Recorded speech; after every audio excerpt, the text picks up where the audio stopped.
Dober dan, spoštovani gledalci in gledalke, sem Jasna Martinjak, raziskovalni projekt Povej. Danes je z nami dolgoletni župan občine Ig, gospod Janez Cimperman. Pozdravljeni, gospod Cimperman. Sem zelo vesela, da smo se uspela ujeti. Tudi jaz, Krasno. čas. Ja. Moje prvo vprašanje bi bilo, zdaj glede na vaše res dolgoletne izkušnje, kako ocenjujete povezanost občine z našimi lokalnimi sveti, pa kako bi mogoče lahko to izboljšali? No, glede na dolgoletne izkušnje moram reči, da so te povezave zelo korektne in tudi zelo intenzivne. Govorim za našo občino. Kadarkoli lahko vsak občan pride do mene. Jaz pravzaprav imam vsak dan uradne ure. Mislim, da smo ena redkih občin, če ne edina, v kateri lahko pride vsak občan oziroma občanka in občan, tudi mlajši, do župana kadarkoli. Kadarkoli sem jim na razpolago, tudi na telefon, do 10:30 zvečer. Potem pa nisem ravno najbolj vesel, če me še kdo kliče. Se pravi, povezava bolj na ta način aktivna, kaj pa s samimi sveti vaškimi? Jaz delam zelo dobro z nekaterimi vaškimi sveti, sicer zdaj smo ravno po volitvah, ne poznam še čisto vseh predsednikov, seveda, ampak kadarkoli si kdo kaj želi, vsaj bilo je tako prej, je vsak prišel k meni. Zelo dobro smo sodelovali z bivšo Tomiša, Liškova, Siška Loka, Martena in tako dalje in tako dalje. Seveda nekoliko slabše, ali pa skoraj nič z nekaterimi, ki so z neke druge politične opcije, če so malo politika, ali z leve, ali pač so volili nekoga drugega na volitvah in seveda ali se bojijo, da jim bom prebral iz oči, da me niso volili, kar tudi to se da, tudi to ne. Včasih kakšen govori in vidim v očeh, da mi laže, ampak nič hudega, politika ne sporazum, seveda. Drugače pa moram reči, da je odnos občinske uprave oziroma odnos občinske uprave do vaških svetov, ki nimajo pravnega statusa, izredno dober. Hvala. Zdaj, naslednje vprašanje pa izvira prav iz moje lastne izkušnje v tej občini, ko sem bila v prejšnjem mandatu podpredsednica ene od vaških skupnosti in sem se udeleževala seje občinskega sveta, pa sem opazila, da praktično ni predstavnikov vaških svetov v samem občinskem svetu. In sem prišla na idejo, da vprašam, kakšna se vam zdi osebno ideja, da bi bili predstavniki vaških svetov v županovem občinskem svetu? No, imamo tudi take primere. Ja, saj so. Seveda je gospod Usenik je 16 let svetnik in že tudi 16 let predsednik vaškega sveta in tudi 16 let predsednik društva, tudi drugi, če govorim nazaj, za bivšem pretekle mandate, kar nekaj občinskih svetnikov in svetnic je bilo tudi predsednikov vaških svetov, kar ni nič slabega, daleč od tega.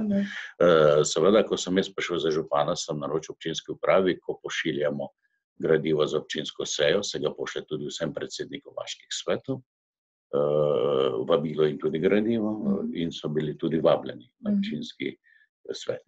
In tako je tudi še danes po 16 letih. In bo tudi še ta mandat, še 4 leta, to se pravi 20 let. Kaj pa menite o sami ideji, da bi bili dejansko vključeni redno v občinski svet? Ne, to zakonodaj ne dopušča. To ne moramo dati pogoje, da lahko kandidira za občinski svet, svetnico ali svetnika, tisti, ki bo predsednik vaškega sveta ali obratno. To ne gre. Glede, to imamo zakon o volitvah, lokalnih volitvah. Seveda.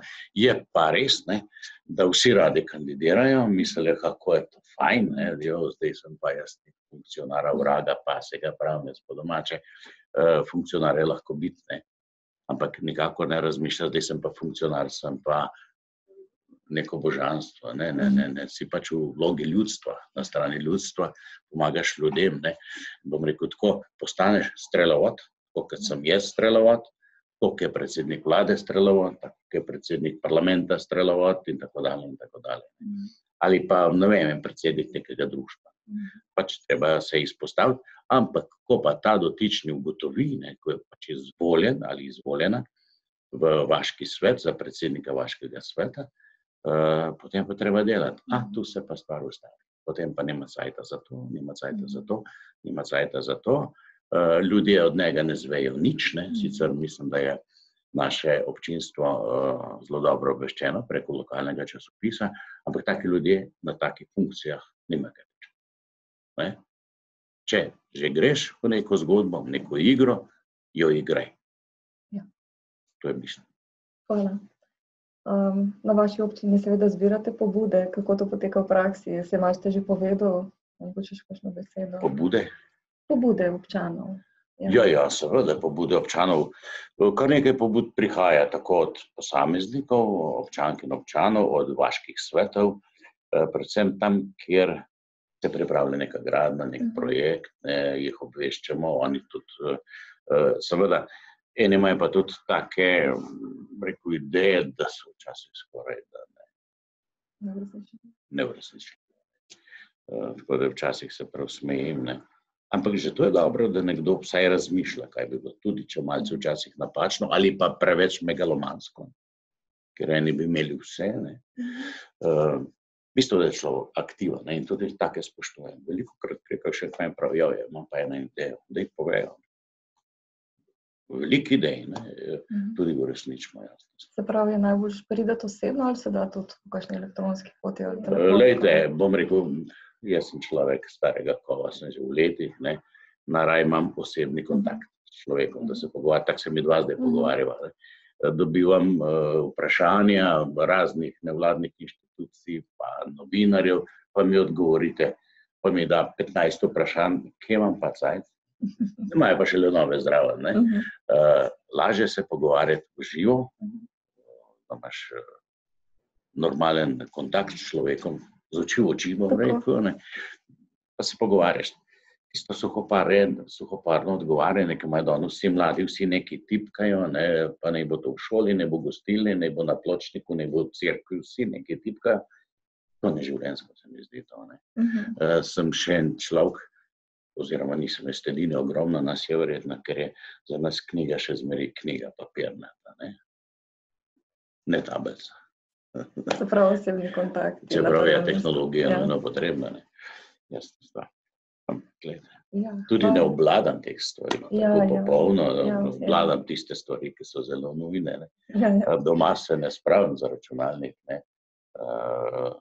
Če le moram kaj napisati, se spravim tudi v večernih urah, ampak mislim, da je ta osebni kontakt nekaj človeškega. Ja, res. Bistvo. Hvala. Ja, kakšno dobro prakso sodelovanja z lokalnimi skupnostmi? Ogromno je dobrih praks. Težje bi našel kakšno slabo prakso, ne. Kot sem že omenil, razen tam, ker je malce politika vmes, ne. Tam sicer jaz velikokrat pravim, pustimo na lokalnem nivoju politiko. Delamo za ljudi. Zdaj se mi dogaja v tem občinskem svetu, bomo naredili to, zato. Potem predvsem ugotovim, zakaj, ne. V tistem območju živi nek pomemben politik lokalni, ne. Veste, zame so vsi ljudje enaki. Vsi ljudje, ne glede na politično opredelitev, ne glede na versko, vsi enaki. Delamo samo za njih, za celo občino, in to delam 16 let. Seveda so pa tu prioritete. Jasna stvar, ne bomo šli asfaltirati eno cesto, ki ima samo 2 hiši, ampak gremo tisto, ki jih ima več. Nek sistem imamo. Vrtec smo 2013 mogli zgraditi, ker nismo imeli toliko in toliko otrok izven vrtca. Zdaj gradimo prizidek šoli, ker je bil nujno potreben.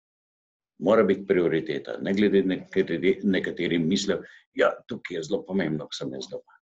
Nič ni pomembno tam, kjer si ti doma, ker sem jaz doma. Pomembno je, da gre razvoj enakomerno s prioritetami. Bom še eno stvar vprašala izven mojega običajnega vprašalnika, ker sem slučajno z te občine, pa vem, da letos ena od vaških skupnosti nima svojega predstavnika. Kako se potem taka stvar? Dve celo. To ni prvič. Kako se pa rešuje taka problematika? Ja, tisti, ki so bili v prejšnjem mandatu predsednika oziroma člani vaškega sveta, bi mogli nekaj narediti za to, da bi bil tudi tam vaški svet. Je pa tako, ne, Vaški svet je zmeraj fajn funkcionira, je tudi malce na robu higiene, dokler se jim nek projekt ne naredi. Ko pa se ta projekt naredi in uredi celotno vas, to vse skup malce zamre, kaj ti več ne čutijo potrebe, da bi se z nekom prepirali in zahtevali to. Tudi to je vzrok. Mislim, da v prejšnjem mandatu ni bilo Matene. Matena smo v celoti uredili, pločnike, plin, vse imajo, tudi optika, tudi to je vzrok. Je pa vzrok tudi tiste lokalne politike v vaškem okviru. Ker jaz kot župan razpišem lokalne volitve in lokalna politika, vseh ali vaška politika, bi mogla reči, dajmo se zorganizirati, dajmo poiskati kandidate, dajmo kandidirati na nivoju vaškega sveta in bo stvar tekla. Ni tako, kot pravijo, sem dobil pod nos eno pripombo enega svetnika, da kakšen izraz je uporabil. Zdaj se ga ne bom spomnil. Da so ljudje naveličeni, da nimajo, da zato ne kandidirajo, ker ni nobenega napredka. Ja, hudiče, vendar, če v naši občini ni bilo napredka, potem pa bo. Leta 2002, ko sem prišel za župana, nismo imeli pravzaprav nič. Nič nismo imeli. Imeli smo zdravstvo in zobozdravstvo v kletnih prostorih v blokih. Nismo imeli črpalke bencinske, nismo imeli lekarne, nismo imeli banke, nismo imeli, nič nismo imeli, IKB je na dolgo umazana vas. Kaj pa je danes? Danes smo praktično vse. Celo mestni avtobus vozi do Iške vasi. Velika razlika. Že tu smo prihranili v družinskih proračunih kar veliko denarja. Če povem, da prej je bila študentska vozovnica ali dijaška 85 evrov pri mestnim prometom, delavska 130, zdaj je dijaška karta, mislim, da 25 ali 26 evrov, mogoče kakšen cent višje, delavska 48. To je velika razlika. Imamo vse otroke v vrtcu, imamo prizidek, ki bo vsak čas končan za šolo, imamo nov center v srediga, kjer so noter vse pomembne vsebine, zdravstvo, zobozdravstvo, novo knjižnico, lekarno, banka nam je zdaj trenutno šla, bomo dobili drugo, in še vse ostale stvari, ki jih človek v nekem bivalnem okolju nujno potrebuje. Imamo urejene vse vpadne ceste, zaradi dobrega sodelovanja z ministrstvom za infrastrukturo oziroma z direkcijo. Se spomnite, kakšna je bila včasih Ižanka? Ja. Da sem gruntal, za katerim mostom bo šel graben. Danes so stvari malce drugačne. Urejeno na področju vodooskrbe, sploh pri vas v hribih, vidva se pozna, vem, kje stanuje. Veliko je narejenega. Seveda, zakaj pa ni bilo narejenega, je pa drugo vprašanje. Ker pač nismo bili svoja občina, smo bili bivšo Podvič rudnik še v prejšnjem sistemu in mislim, da smo naredili ogromno. Tudi podatek veliko pomeni. Pred nekaj meseci je bilo v dnevniku Finance objavljen vrstni red občin, vseh 112, kakšna kvaliteta bivanja je v posamezni občini. In mi smo na 39 ali 36 mestu. Jaz sem izredno presenečen. Naslednje vprašanje. Vaša občina ima predstavnika v parlamentu? Ja, občina ima predstavnico. Predstavnico, ja. Iz mano, dobro, ne bom te govoril. Bil sem jaz prvi, jaz sem tudi v parlamentu, sem poslanec en mandat, pol leta, 4 leta pa pol. Kar je prav. Ja, me se zdi to pomembna povezava, zaradi tega sem vključila to vprašanje. To je pomembna povezava, seveda. Ampak tudi, če si poslanec, može biti bolj aktivan, tudi na lokalnem nivoju. Se vam zdi, da bi bilo potrebno, da bi bilo več poslancev za ene občine, ali zadošča eden? Vsake občine ne more biti poslanec. Vsaka občina ne more imeti svojega poslanca. Kaj, poslance je 90, vključno z narodnostmi, 90, občine pa 212, to ne mogoče. Je pa velika napaka, da so bili župani izključeni iz državnega zbora. To je bila napaka, pač je bil notar le nek lobby, ki je lobiral za lokalni nivo. Mislim, da je to pomembna informacija. To jasno povem vsakemu, da je to bila narejena bedarija politike, ker verjetno zato so se bali županov, jaz ne vem, ampak mislim, da je bilo to samo pozitivno. Verjetno se bodo vsi župani zmanjstali. Ampak, glejte. Ja, iskali bomo 20 nemestnih županov, pa 5 mestnih. Ja, bojim se, če bo prišlo do spremembe volilnega zakona, da se zna zgoditi, da bodo vsi poslanci prihajali iz mestnih okolij. Ja, to pa se ne sme zgoditi, to pa jaz kot državljanka rečem. Kajti ruralno območje ali podeželje. Absolutno. Ne samo za državo kot tako, tudi za varovanje okolja, za varovanje pitne vode, za pridelavo hrane, samooskrbe. Čeprav imamo zdaj neumen zakon, da otroci praktično ne morejo z domačega okolja hrano, ki je najbolj zdrava. Ja, to bo treba spremeniti. Ker ne vem, kako razmišljajo nekateri, morda se tudi motim, da je najbolj zdrava tista hrana, ki se vozi s preko oceankam 14 dni ali pa 2 meseca, ne. Če sem malce pikar. Zdaj so še pri poslancih, da novo prvič skrenila. Ja. Se pa lahko režete. Ja. Po mili volji, ne. To je res, ja. Bom rekel tako, kar se tiče poslancev. Mečkaj več pameti bi lahko. A veste, jaz na tej strani, pa če ta predlagala, pa tega ne bom podparil. Mislim, tukaj je včasih malce. Ja, a ni bistvo v tem, da poslanc zastopa svojo občino v parlamentu? Ne, mislim, da ne. Poslanc zastopa celo državo. Ali pa cel volilne okrajine. Ali pa mislim, da ne bi se vtikal te stvari, da mi ne bo kdo rekel, da... Ja, meni se zdijo pa pomembne, ker je to pač tudi del te raziskave, ki jo delamo, kaj je bistvo poslanca, zakaj je izvoljen, prihaja iz enega volilnega okraja in pač kakšna je njegova funkcija potem v državnem zboru. Državni zbor je zakonodajni organ. To ne smemo pozabiti. Ni izvršilni, vlada je izvršilni organ. Oni sprejemajo zakonodajo, in ravno zakonodaja je največ problem razvoja na nekem področju oziroma pri nekem delu, nekem projektu. Imamo zelo slabo zakonodajo. Poglejte, zdravstvo se nas zasipa. Kaj razmišlja poslanec? Res ne, kaj razmišlja? Joj, imamo zahteven intervju. Ja. Samo sprašujem jih, ali razmišljajo za 4 leta naprej, da bodo spet izvoljeni, ali razmišljajo, da bi pomagali temu ubogemu slovenskemu narodu na sončni strani Alp. Jaz vam povem, da včeraj sem prek Facebooka, ker drugače ne moram, najavila kandidaturo za evropsko poslanko. Ja, čestitam. Ja, hvala. Za korajžo. Hvala, s tem, da to nič ne pomeni sploh, ker jaz pač nastopila bi kot neodvisna kandidatka, to pomeni preko nobene stranke, za kar rabim 3000 podpisov v 30 dneh, kar je praktično iluzorno, ampak vsaj izpostavlja sem v nekem majhnem krogu.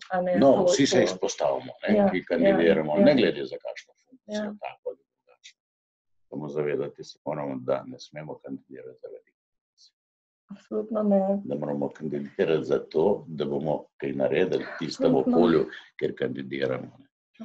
Jaz sem prepričan, da predsednik vlade Marjan Šarec je kandidiral za to, da bo predsednik. Zato, da smo kaj naredili. Jaz tako mislim. Jaz nisem imel nikoli političnih ambicij. Nikdar. Ko sem pa videl, da se stvari ne premikajo, nikamor, da to nikamor ne krene, sem se odločil, da grem v politiko. Sem rekel, politika je za slaboumne ljudi, ampak za rečenega kruha se največ poje. Govorim tako, ne razumete, kaj hočem. In če kandidiraš, pa če si izvoljen, si dolžan, da delaš. Ja. Ne da kradeš. No, jaz Kar se tudi dogaja. tale projekt delam zaradi srca, zaradi polovice ali pa še več državljanov, ki je za njih politika to, kar je zame bila 20 let. In čisto na glas priznavam in povem, da 20 let nisem šla volit.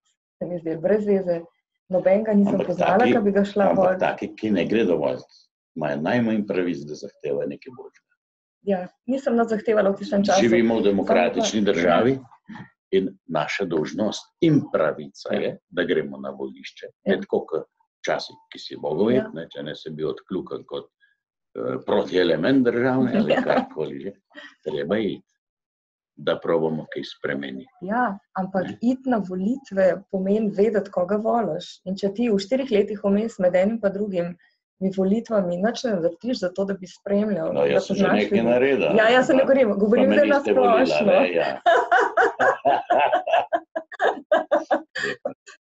Ja, to je pa potem čisto osebna izbira vsakega posameznika. Absolutno. Jaz tako ne pravim, morate mene. Pravim, delo bom pošten tudi prihodnje. Nikoli pa nisem obljubljal in kvasil neumnosti. A veste, ker pri vseh teh zadevi ima medalje 2 plati. Nekaj so obljube, nekaj pa realnost. Kakšen je občinski proračun, koliko denarja se steče v občinski proračun. Da moraš obljubljati gradove v vlak za to, da zmagaš. Ampak ljudje so to že pogruntali. Tisti, ki dosti obljuba, pa dosti govori, ponovadi malo. Hvala. Če ne gre... Še enkrat ponavljam. Naj ne jamrajo tisti, ki ne hodijo na volitve. Tisti, ki ne gre na volitve, mu je vseeno ali pa zelo lepo živi. No, jaz bi s tem projektom rada povedala tistim, ki ne hodijo na volitve, pa tudi vse po preteklosti, da je treba vedeti, koga voliš. Pa ne samo na podlagi tega, da ga poznaš, da veš njegovo ime, ampak da veš, kaj naredil. Tako sem jaz pred volitvom, slučajno mi je ena gospa pokazala Facebook, na njen telefon, jaz se s tem nakvarjam, jaz nisem na Facebooku, nikamor se ne dam. So danes zablokirali. Ta ena gospa pa tole govori o tebi, da ne vidiš gozda, ampak posamezna drevesa. Kar se pri meni pa ni dogaja. Vedno vidim vse. Je pa res, bom še to rekel, kar se tiče te vsebine, ki jo obravnavate, ni samo dolžnost občinske uprave, da se približuje občanom, občankom ali pa vlada državljanom. Tudi oni se morajo približati. Smo praznovali kulturni praznik, ga pripravlja osnovna šola, nobenega kulturnika, zelo redki so bili tisti, ki so v kulturnih društvih, ki so tudi financirani iz proračuna. Tako da sem malce presenečen in tudi razočaran. Ali pa na občinski proslavi, ali pa tam. Če se hočemo povezovati, moramo vsaj približno vse spoštovati. Ker občina je le pomembna za vsakega posameznika. Seveda pri nas je malce težav, vse občine primestne, okrog mestne občine Ljubljana, imamo velike težave z velikim priseljevanjem, vi ste tudi se priselili v našo občino. Sicer se hočem nazaj ljubljanizirati. To je vaša izbira. Mislim, da bi se te ljudje mogli prej državne življenje tako v občini. Ne imeti ta prostor za svojo spalnico. Imajo pa ponovadi taki, ki se ne vključuje največji jezik. Da to ni v redu, da ono ni v redu. Mi vemo, da ni v redu, ampak povej, kaj naredi, da bo boljše. Ne vem, če se boste spomnil, najbrž ne, ampak sem prišla leta 2005, sem prišla z namenom, da bi Eko-vas tukaj naredila. To se spomnim, da sem celo na enem vašem sestanku na Gorem. No, vas bom vprašala, zdaj še zadnje vprašanje. Sicer ste že veliko povedal, ampak kaj bi želeli sporočiti gledalcem? Mogoče, če pogledate v kamero, prosim, kakšno sporočilo za gledalce. Za gledalce? Ja. Bom rekel takole. Vsi tisti, ki kritizirajo ali kritizirate, hodite na volitve in si izberite svojega predstavnika, kajti če ne greš na volitve, nimaš pa nobene pravice kritizirati. Tik pred volitvami smo, evropskimi volitvami, treba iti na volitve, da podpremo tistega, ki si ga želimo, da nas zastopa v Evropskem parlamentu. To je zelo pomembno. Kajti vsi smo del nekega okolja. Kajti največje razočaranje vseh tistih, ki kandidiramo na takih ali drugačnih nivojih, in tudi je, da ljudje ne pridejo na volitve, da so pasivni do tega. Tu je velika napaka.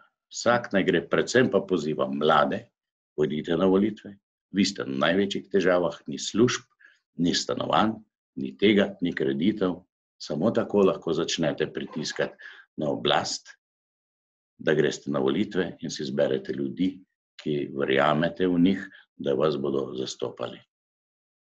Hvala. Na posameznih nivojih. To bi še dodala, samo kritizirati. Da bi nekdo oddal, da bi nekdo, recimo sploh mladi, oddal glas na volitvah, mora tudi vedeti, kaj dela, v bistvu, kaj se vam zdi, da bi bil dober način, poleg tega, kar zdaj Evropska unija pač počne načrtno s financiranjem, v bistvu, kakšen bi bil naraven način, da bi recimo mladi se bolj vključevali v svoje spravim lokalne politike, ker če si lokalno aktiven, potem tudi evropske volitve ne bojo problem. In to zdaj tudi malo javno izpostavljam. Jaz jih pozivam za vse volitve. Ta trenutek bodo evropske volitve, ki so tudi zelo pomembne. In stati na strani, ne. Kako bi mladega človeka spodbudil, da bi se počutil aktiven državljan? To je zelo težko. Na to vprašanje je težko odgovoriti. Kajti na tem nivoju bi mogli začeti delati že pred osamosvojitvijo. Morda so bili pa premalo slišani. Če pogledamo ta primer te švedske deklice norveške, da se nekaj narediti. Tudi strani mladine so zelo vesel, da so se aktivirali proti tistim, ki ne spoštujejo varovanja okolja. Nek na tak način. Predvsem bi mi starejši radi, da se bolj aktivno vključijo. Ampak vidim, jaz imam že doma težave, da bi se bolj vključili otroci, pa vnuki.